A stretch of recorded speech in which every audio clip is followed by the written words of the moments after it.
Llave en mano. Narrativas en concreto. Llave en mano. Una iniciativa del Premio Obras CEMEX. Llave en mano.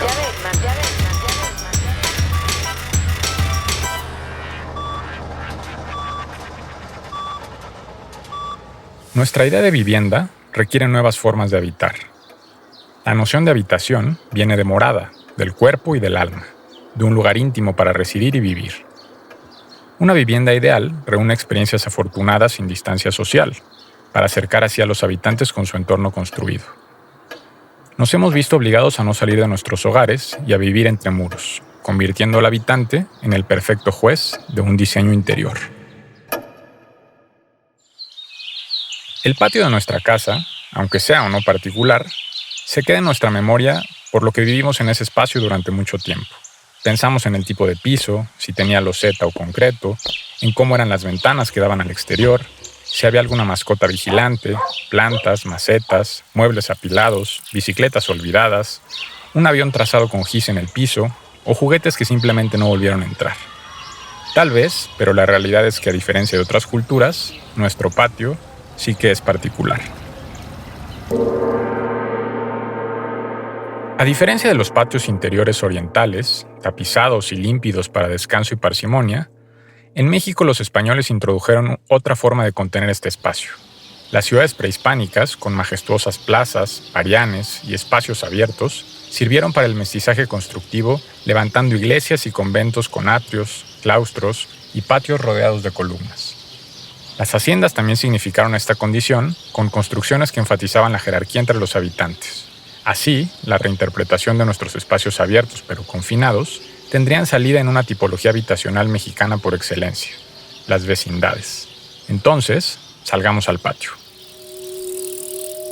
La casa y el hogar significan el espacio donde se realizan los actos cotidianos de la vida doméstica, en el que se lleva a cabo el intercambio afectivo y de información entre los miembros que lo habitan. El siglo XX fue el de la conquista del espacio doméstico para el desarrollo de la vida privada.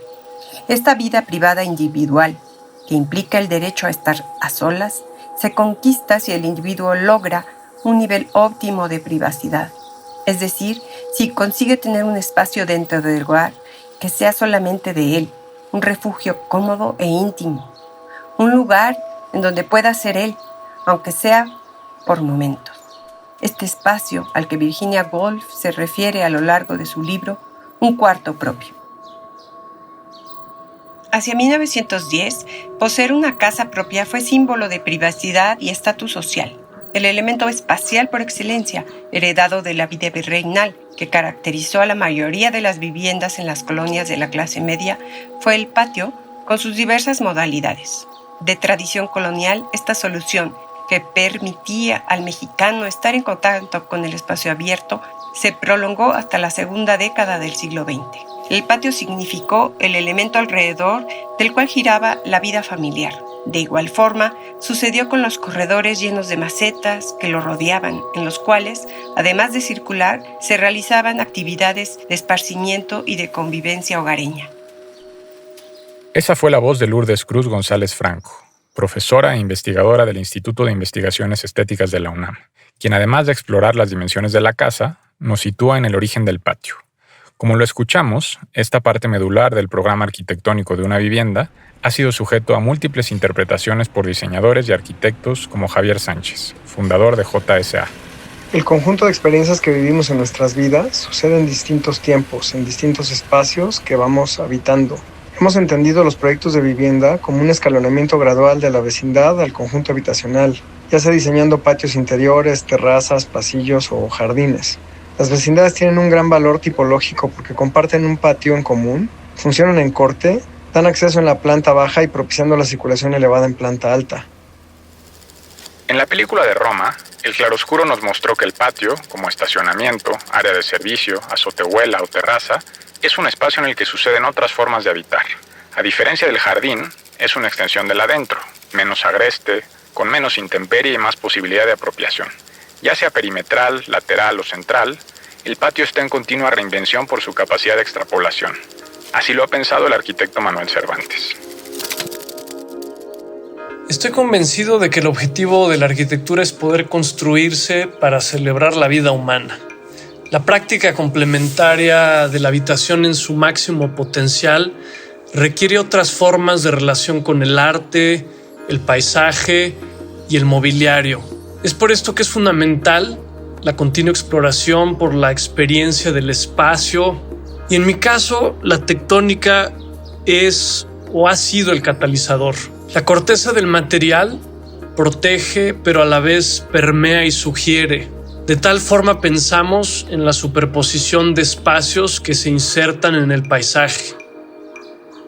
La arquitectura que habitamos, ahora con más prontitud por cumplir con otras necesidades más allá del refugio único, debiese promover encuentros, condensar afinidades, pero a la vez permitir privacidad, el espacio para el estudio, también para el esparcimiento. Las secuencias, enlaces y circulaciones adquieren una virtud especial con la inserción de las áreas abiertas, del horizonte exterior. La referencia del arquitecto Luis Barragán, más allá del color, para mí, en la obra, ha sido una constante en nuestra arquitectura por la reflexión intimista y doméstica, pero sobre todo por ese vacío. Los espacios sin programa definido detonan esa ambigüedad, esa creatividad, la emoción y la introspección. En una ciudad y en una economía como en la que vivimos, creo que todo lo que se piensa tiene que encapsularse en un momento y en una situación específica, que no puede generalizarse.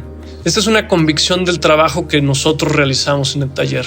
La vivienda no es una teoría que pueda repetirse en todo momento o en toda situación. Siguiendo la idea de McLuhan, la vivienda no es el mensaje, es el medio ambiente.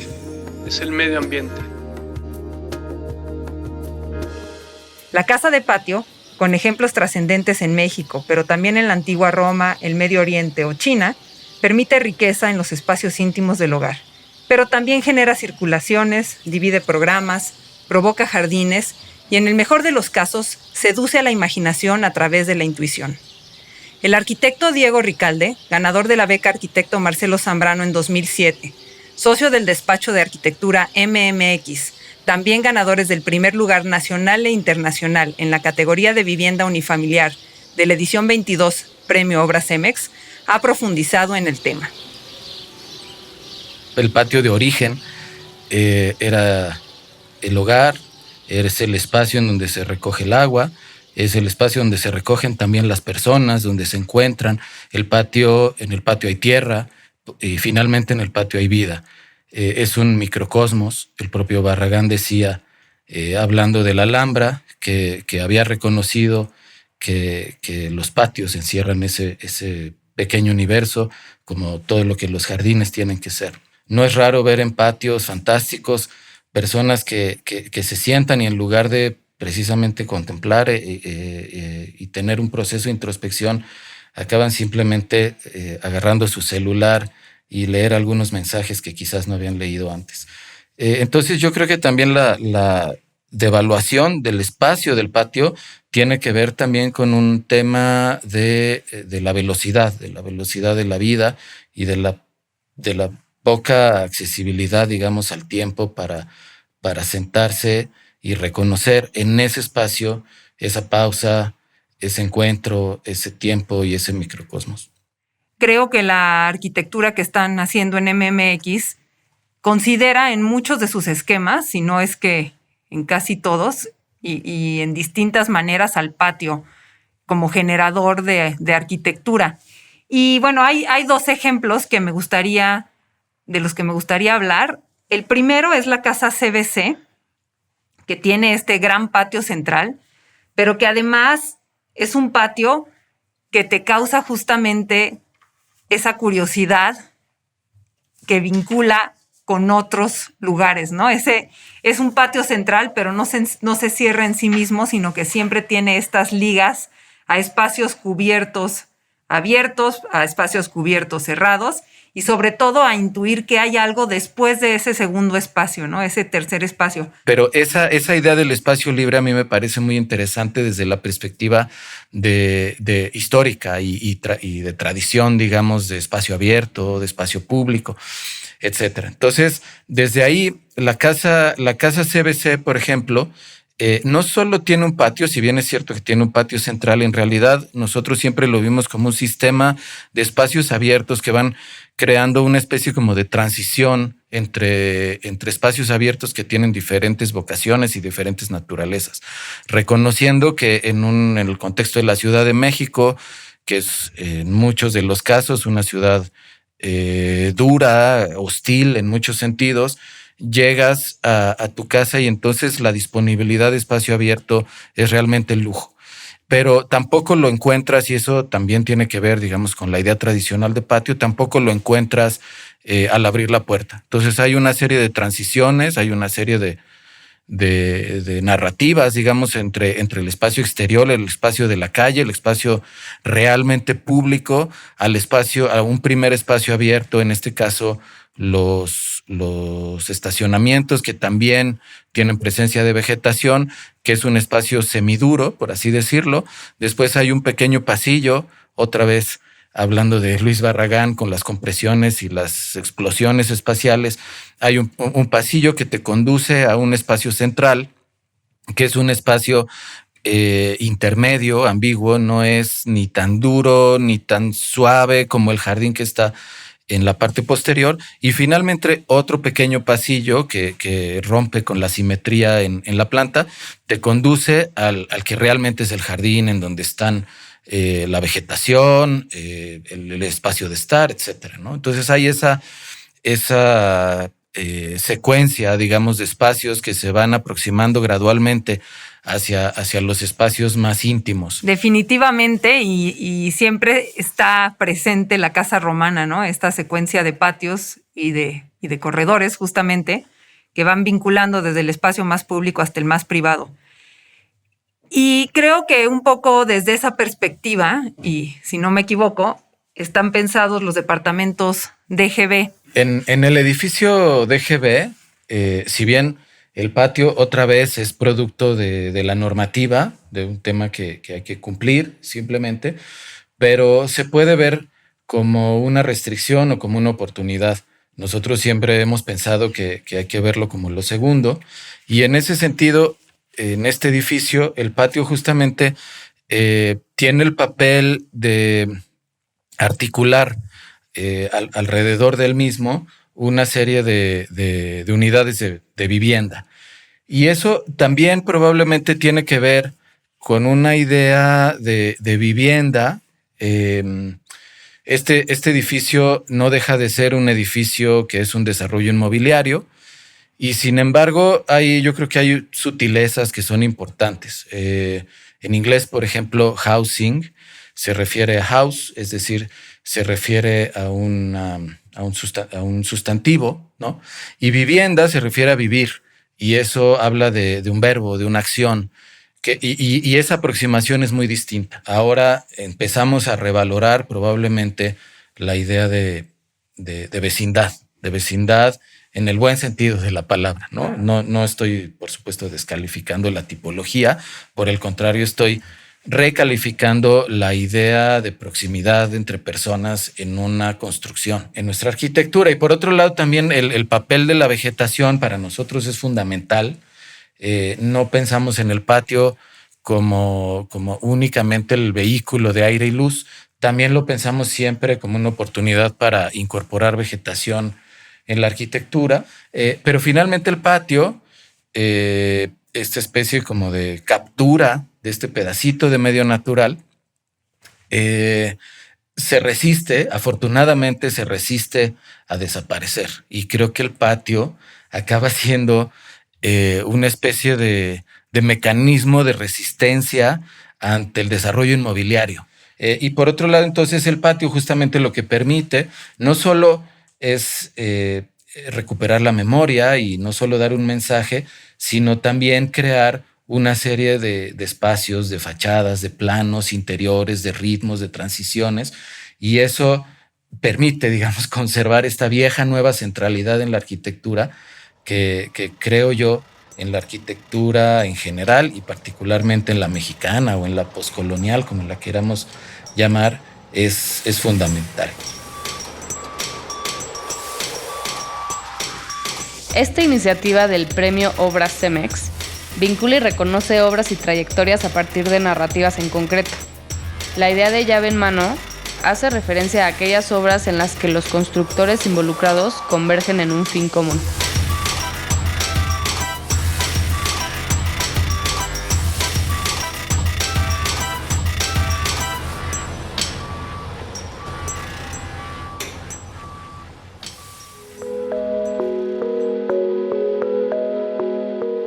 Tras haber estudiado en la Escuela de Arquitectura de Guadalajara, en la Facultad de Arquitectura de la UNAM y en distintas universidades y oficinas en el extranjero, el arquitecto Andrés Casillas de Alba trabajó muy de cerca con Luis Barragán entre 1964 y 1968. Casillas participó en el inicio del proyecto de urbanización de Lomas Verdes y en la Casa Egerstrom, entre otros. Lo conoció a los 8 años de edad y a él le atribuye el haber aprendido a ver. Mira, en primer lugar, Luis, aparte de ser un estupendo hombre de negocios, era un artista, y que es algo que deberíamos aprender nosotros, que nos cuesta trabajo. No tomaba Luis más que una obra a la vez. Me acuerdo que él me contó que el señor Gálvez le había propuesto que le hiciera su casa. Le dijo que no tenía tiempo, que estaba ocupado. Pasa un poco de tiempo, una novia de aquellas mujeres guapísimas con las que salía Luis Barragán, lo deja, se queda Luis deshecho, pensando nada más en la señora esta. Entonces va con Gálvez y le dice, ahora sí le hago su casa. Ese hacerle su casa era para ponerse a pensar en la casa y tratar de opacar, de olvidar un poco a la señora esta que lo había dejado, ¿no? Cuando te digo que era un artista, es porque era una gente que tomaba una obra a la vez, que se concentraba en ella a mañana, tarde y noche, pensando, sin agarrar. Me decía a mí cuando trabajábamos, le dije, vamos a hacer esto que estás platicando. Dijo, no agarres el lápiz todavía, hay que soñarla más, ¿no? Entonces, seguía haciendo toda la casa, todo el proyecto en la cabeza, sin agarrar el lápiz, ¿no? Ya cuando agarraba el lápiz era porque estaba ya prácticamente hecha, ¿no? En las caballerizas de Folke, porque así se llamaba el dueño, trabajaba yo con él, llegaba al estudio y me decía, a ver, vente, vamos a Sanborns a tomarnos un café.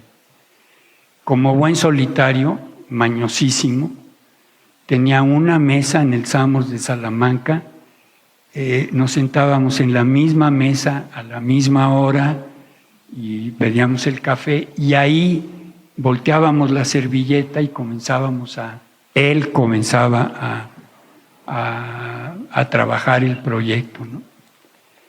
El hecho de no tener más que una obra a la vez, que para muchos de nosotros nos impide tener ingresos para la subsistencia, él ganaba su subsistencia como buen hombre de negocios que era,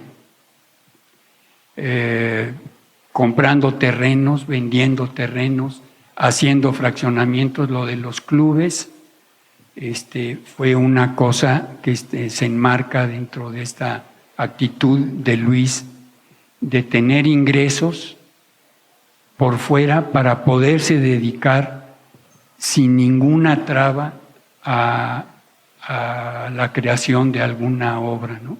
De la que estuviera de momento trabajando. En aquella época, mi mamá y Luis eran de la misma edad. Entonces se iban todos a una burrada al Cerro de San Miguel y Luis estaba, me cuenta mi mamá, que estaba parado ahí muy serio, decía, ándale Luis, ya vente, vámonos. Y Luis ahí, y se daba cuenta mi mamá que no tenía los 50 centavos para el burro, porque el padre codísimo no le había dado, ¿no?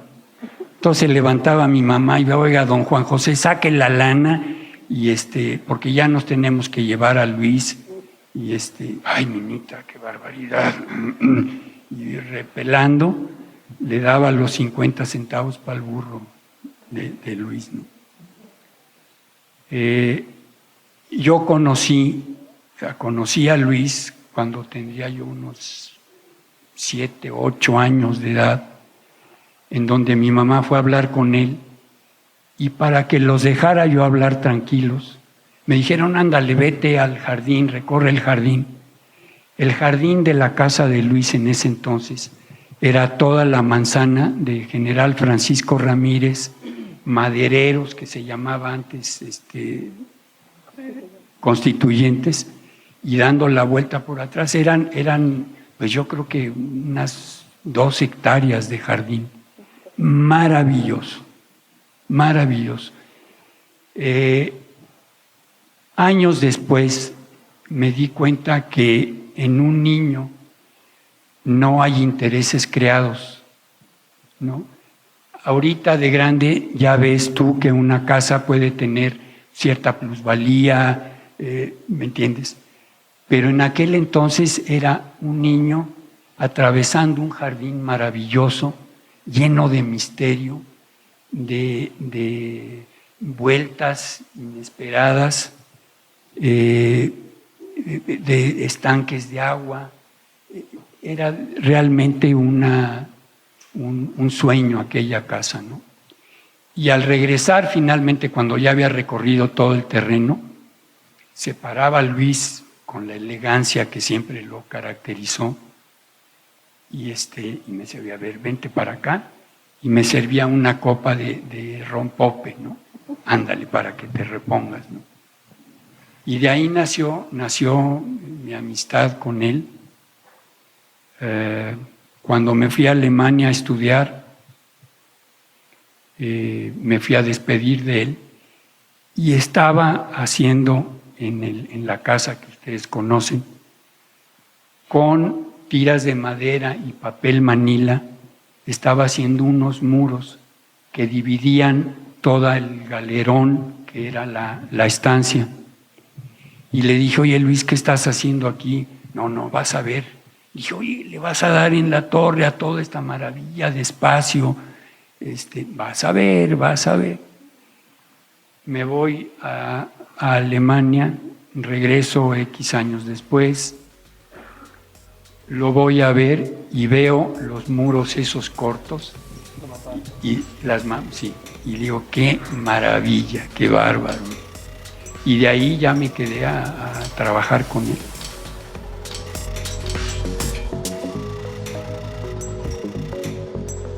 Es común entre lectores y escritores hablar sobre la arquitectura de un relato o una novela.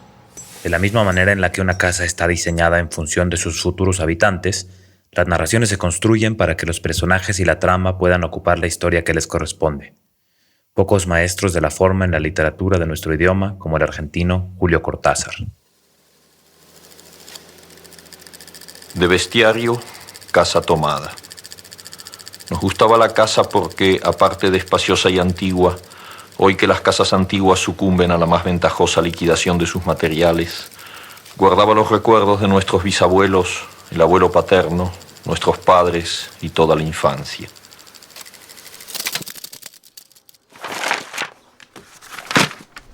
La escritora francesa Marguerite Duras alguna vez dijo: una casa sola no existe así como así.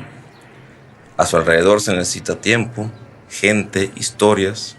Se necesita cosas como el matrimonio o la muerte de una mosca. Publicado por primera vez en 1946, el cuento del escritor argentino Julio Cortázar, Casa Tomada, es un relato sobre el peso y la gravedad de la memoria de los seres queridos. Esos seres que habitaron la casa familiar. El recuerdo de los bisabuelos, los abuelos y los padres, ahora fallecidos, cohabitan con los nuevos inquilinos. 2 hermanos sin hijos que representan el fin de la descendencia. Sin embargo, la tentadora invitación a vivir del recuerdo, ese deseo que los condujo a mudarse a la vieja casona familiar, comienza a invadir progresivamente las habitaciones y los salones de la casa, como si el pasado quisiera poseerlos, expulsarlos definitivamente para tomar la casa. Al inicio del cuento, Cortázar exhibe la preocupación de que una casa espaciosa y antigua sucumba a la ventajosa liquidación de sus materiales, a la despiadada rapiña inmobiliaria. En la Argentina de hace 70 años, una preocupación que al día de hoy en México sigue acechando las casas de las colonias viejas como la Santa María la Ribera o la Roma. Casa Tomada es uno de los cuentos más entrañables y sofisticados del escritor argentino. Una obra que no cede a las tentaciones y a las exigencias del relato fantástico convencional. Cortázar teje finamente una historia de luto y emancipación familiar, en el que el protagonista o el antagonista central de la historia es una casa, con su mobiliario, su decoración y los bienes heredados de generación en generación, pero que al mismo tiempo puede ser leída como un cuento de fantasmas, aunque sin los escalofríos propios del género, sin la vuelta de tuerca que sorprende al lector y devela el misterio de la trama. En esta historia, la única manera que los inquilinos tienen de salir de la casa tomada y seguir con sus vidas sin ser acosados por el pasado familiar es cerrando la puerta principal de la casa desde afuera y tirar la llave, para no volver jamás, es decir, abandonar la cuna y construir un futuro propio. En el siguiente episodio de Llave en Mano, saltaremos de la casa patio a la densidad de la vivienda social, para hablar sobre la importancia del espacio colectivo y los servicios por encima de los metros cuadrados construidos. En otras latitudes, esta es la voz de la escritora Margot Glantz.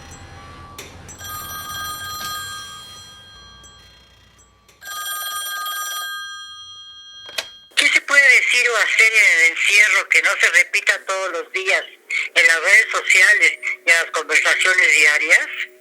Decir que me asomé a la ventana y vi 2 pajaritos de un coche, que me lavé los dientes 3 veces en la mañana y 1 en la noche, que subo y bajo de manera incesante las escaleras o camino por lo menos media hora diariamente alrededor de mi mesa para mantenerme en forma y regular mis movimientos intestinales, que me visto como si fuera a salir a una fiesta y me pongo aretes y me reconstruyo la cara, sobre todo mis canosas cejas. Un amigo me dice que echarle al virus la culpa de lo que está pasando es como echarle la culpa al uranio de que Truman haya lanzado la bomba atómica sobre Hiroshima. En la cuarentena todos pensamos escribir una nueva obra maestra para aplanar la curva, y a mí, de tanto lavarme las manos, ya me sangran. La OMS advirtió que el mundo está lejos de controlar el coronavirus y que este permanecerá vigente durante largo tiempo. Hay quien dice que lo que más miedo provoca de los efectos de la pandemia es lo fácil que la gente renuncia a la libertad. Me consuela recordar que después de la bomba atómica en Hiroshima nació una flor.